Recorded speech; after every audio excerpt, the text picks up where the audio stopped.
Police অনুমতি দেয়নি। আদালত থেকে অনুমতি নিয়ে শুক্রবার 2 জেলায় জোড়া সভা করল বিজেপি। মালদার চাঁচলে সভা করলেন শুভেন্দু অধিকারী। অন্যদিকে কোচবিহারে পরিবর্তন সংকল্প সভায় যোগ দিলেন মিঠুন চক্রবর্তী। বিজেপির অভিযোগ, 2টি সভারই অনুমতি দেয়নি পুলিশ। শেষ পর্যন্ত হাইকোর্ট থেকে অনুমতি নিয়ে আসতে হয়। এ নিয়ে মালদার চাঁচলের সভা থেকে তীব্র আক্রমণ শানিয়েছেন শুভেন্দু অধিকারী। 104 বার রাজ্যের প্রধান বিরোধী দলের নেতাকে হাইকোর্ট থেকে অনুমতি নিয়ে কর্মসূচি করতে হয়েছে। এটি আমার 104তম হাইকোর্ট থেকে অনুমতি নেওয়া কার্যক্রম। চিরদিন কাহারও সমান নাহি যায়। এপ্রিল মাসের পরে তৃণমূল বিরোধী দলে যাবে, সেই দিন হিসাব হবে। বন্ধু, আমরা ঈশ্বরে বিশ্বাস করি, যে যেমন কর্ম করবে তাকে সেই মতো ফল পেতে হবে। শুভেন্দুবাবু হঠাৎ এই ক্রিয়া প্রতিক্রিয়ার তুলনা দিতে গেলে কিন্তু আবার ডিম আগে না মুরগি আগে তাই নিয়ে আবার তর্ক শুরু হবে। কিন্তু আমরা পরিষ্কার বলছি, এটা স্থানীয় কোনো টেকনিক্যাল ভুল ভ্রান্তি, মানে ওনাদের আবেদনে হয়তো ছিল, সেটা পুলিশের পক্ষে নেওয়া সম্ভব হয়নি। বাকিটা কোর্ট দেখে দিয়েছেন, বুঝবে। শুক্রবার কোচবিহারের পুরাতন পোস্ট অফিস পাড়া ময়দানে বিজেপির পরিবর্তন সংকল্প সভারও অনুমতি দেয়নি পুলিশ। হাইকোর্টের অনুমতিতে সেখানে সভা করেন বিজেপি নেতা মিঠুন চক্রবর্তী। কৃষ্ণেন্দু অধিকারী, শিবাশিস মৌলিক ও ভাস্কর মুখোপাধ্যায়ের রিপোর্ট, এবিপি আনন্দ। কয়েক মাসের মধ্যেই রাজ্যে বিধানসভা ভোট। রাজনৈতিক বাগযুদ্ধে ক্রমশ তপ্ত হচ্ছে মাটি। এই আবহে এই বছরের শুরুতেই বারুইপুরের সভা থেকে ব্রিগেডে চিকেন প্যাটিস কাণ্ড নিয়ে বিজেপিকে বিঁধলেন অভিষেক বন্দ্যোপাধ্যায়। পাটের অনুষ্ঠানে একজন যুবককে চিকেন প্যাটিস বিক্রি করে বলে মারছে, এর জবাব বাংলা দেবে না? কে কি খাবে, কে কি পড়বে, কে কি বিক্রি করবে, কে চিকেন রোল খাবে, কে ফিশ পকোড়া খাবে, কে চাউমিন খাবে, কে ভেজ প্যাটিস খাবে, কে ডিমের ঝোল খাবে, কে কাতলা মাছ খাবে, দিল্লির বাবারা ঠিক করবে, দিল্লির নেতারা ঠিক করবে। আমরা কি পড়বো, আমরা কোথায় খাবো, আমরা কি কোথায় থাকবো? অভিষেক বন্দ্যোপাধ্যায় এই ধরনের কথা বলছে। অনুব্রত মণ্ডল, যিনি এত সিন্ডিকেট, এত খুন খারাপি, এত মস্তানি করে বীরভূমকে একটা বারুদের স্তূপের উপরে রেখে দিয়েছিল, জেল থেকে বেরিয়ে আসার পর তাকে স্বয়ং মুখ্যমন্ত্রী তাকে আশীর্বাদ করে তাকে বরণ করে নিয়ে আসছে। আগে পশ্চিমবঙ্গে হিন্দুদের বাঁচাক, তারপর সেটা আমরা বুঝে নেব কে কি মেরেছে না মেরেছে। 7 ডিসেম্বর ব্রিগেডে 5 লক্ষ কণ্ঠে গীতা পাঠের অনুষ্ঠানে এক প্যাটিস বিক্রেতাকে মারধরের এই ভিডিও ভাইরাল হয়। তুমি তার জন্য একটা চিকেন বিক্রি করবে? এই ঘটনায় 3 জনকে গ্রেপ্তার করে পুলিশ। গ্রেপ্তার হওয়ার 12 ঘন্টার মধ্যে জামিন পেয়ে যান সৌমিক গোলদার, তরুণ ভট্টাচার্য ও স্বর্ণেন্দু চক্রবর্তী, 3 জনই। এরপর তাঁদের সম্বর্ধনা দিয়েছিলেন বিরোধী দলনেতা শুভেন্দু অধিকারী। মমতা ব্যানার্জির একটা চোখ বন্ধ বলে ওদের গ্রেপ্তার করেছে। মমতা ব্যানার্জির পুলিশ উচিত ওই আপনার ননভেজ বিক্রি করতে গেছিল ওখানে এবং মিথ্যে কথা বলে ঢুকেছে, পরিচয় আড়াল করে ঢুকেছে, তাকেও ধরা, তার বিরুদ্ধে তো এফআইআর হয়েছে। 3 সপ্তাহ পার হলেও এ নিয়ে বিতর্ক কিছুতেই পিছু ছাড়ছে না বিজেপির। দিন কয়েক আগেই এ নিয়েই মুখ খুলে দলের অস্বস্তি বাড়িয়েছিলেন বিজেপি সাংসদ অভিজিৎ গঙ্গোপাধ্যায়। একজন দরিদ্র মানুষ, খেটে খাওয়া মানুষ, সে কায়িক পরিশ্রম করে কিছু উপার্জন করতে চাইছে, তাকে এভাবে আক্রমণ করাটা ঠিক নয়। একেবারে ঠিক তো নয়, ভুল, অত্যন্ত খারাপ কাজ। এদিন সেই একই সুর শোনা গেল তৃণমূল কংগ্রেসের সর্বভারতীয় সাধারণ সম্পাদকের গলায়। একটা গরিব যুবক দিন আনে দিন খায়, সে চিকেন প্যাটিস বিক্রি করছে বলে তাকে ধরে মারা হয়েছে।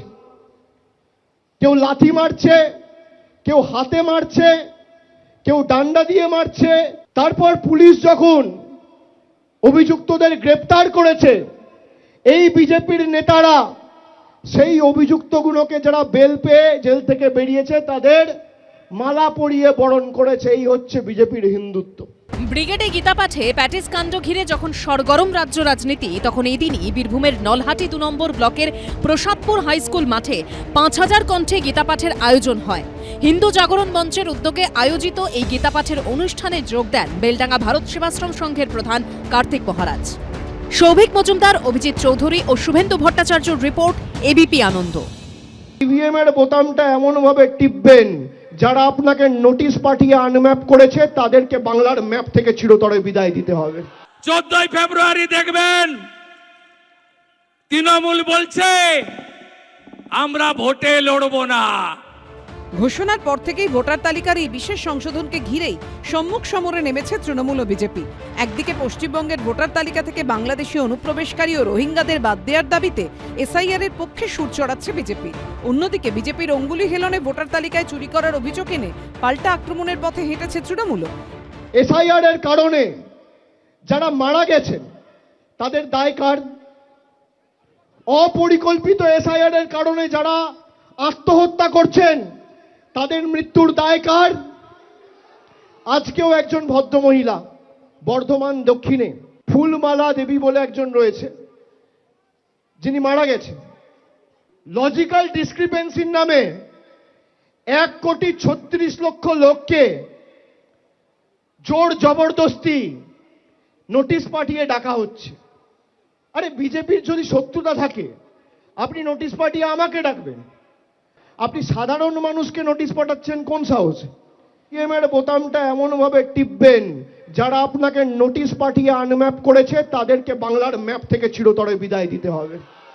এবারে বিজেপিকে কেউ রুখতে পারবে না। ছাপ্পা মেরে চুরি করে বাংলাদেশি মুসলিম অনুপ্রবেশকারীদের ভোট নিয়ে আমাদের সঙ্গে ওদের তফাৎ 2024-এ মাত্র 40 লাখ, আর প্রথম রাউন্ড সেমিফাইনালে एसआईआर থেকে বাদ চলে গেছে 58 लाख। ये तो पहले झांकी है, अभी काशी मथुरा बाकी है। 14 ফেব্রুয়ারি দেখবেন তৃণমূল বলছে আমরা ভোটে লড়বো না। ভোটার লিস্ট থেকে আরো অবৈধ ভোটার, ভুয়া ভোটার আর লাভলি খাতুন নাকি খাতুন এদের মতো বাংলাদেশি মুসলিম অনুপ্রবেশকারী রোহিঙ্গা মুক্ত ভোটার লিস্ট হবে। বাবা থাকে বরিশালে, ছেলে আছে চাঁচলে, নাম তার মফিজুল। সে আরেকটা বাবা পাতিয়ে ফেলেছে। কালিয়াগঞ্জ হেমতাবাদের ভোটার লিস্ট খুঁজে আরেকটা বাবা ধরে ফেলেছে সিরাজুল। কারণ নাম থাকবে না বন্ধু। বছর শেষে গত 31শে ডিসেম্বর দিল্লিতে দেশের মুখ্য নির্বাচন কমিশনার জ্ঞানেশ কুমারের সঙ্গে দেখা করে তৃণমূলের 10 জন সাংসদের প্রতিনিধি দল। সেই দলের নেতৃত্বেও ছিলেন অভিষেক বন্দ্যোপাধ্যায়। মুখ্য নির্বাচন কমিশনার সেদিন আঙুল উঁচিয়ে কথা বলেছিলেন বলে দাবি করেছিলেন তৃণমূলের সর্বভারতীয় সাধারণ সম্পাদক। এদিন বারুইপুরের সভা থেকে ফের সেই প্রসঙ্গ তুলে কার্যত হুঁশিয়ারি দিয়েছেন অভিষেক বন্দ্যোপাধ্যায়। আরে আমরা যতদিন আছি একটা মানুষের মৌলিক অধিকার আমরা যেতে দেবো না। দিল্লি আগামী দিন তৃণমূল যাবে, বিজেপির দালালরা তৈরি থাকো, ভ্যানিশ কুমার তৈরি থাকো, তৃণমূল দিল্লিতে যাবে। পাটুলি থেকে আসার সময়, পাটুলি থেকে শুরু করে এই ময়দান অবধি প্রায় 20-22 কিলোমিটার রাস্তা, সোনারপুর হয়ে এলাম। রাস্তার দুধারে যা লোক ছিল, 1/3 লোক যদি দিল্লিতে যায়, জ্ঞানেশ কুমার অমিত শাহ বানের জলে ভেসে যাবে, চোখে দেখা যাবে না। অভিষেক ব্যানার্জি কোন হরিদাস পাল যে ওকে সব কাগজ দেখাতে হবে? ইলেকশন কমিশন কি ওর আন্ডারে কাজ করে? ওর পার্টির কার্যকর্তা যে ও গিয়ে আদেশ দেয়? অতএব পরিষ্কার বলতে চাই, ইলেকশন কমিশন যা কাজ করছে আদালতের নির্দেশে এবং তার নিজস্ব ক্ষমতা বলে। কতবার তো আদালতে গেল এসআইআর আটকানোর জন্য, পারল না তো একবারও।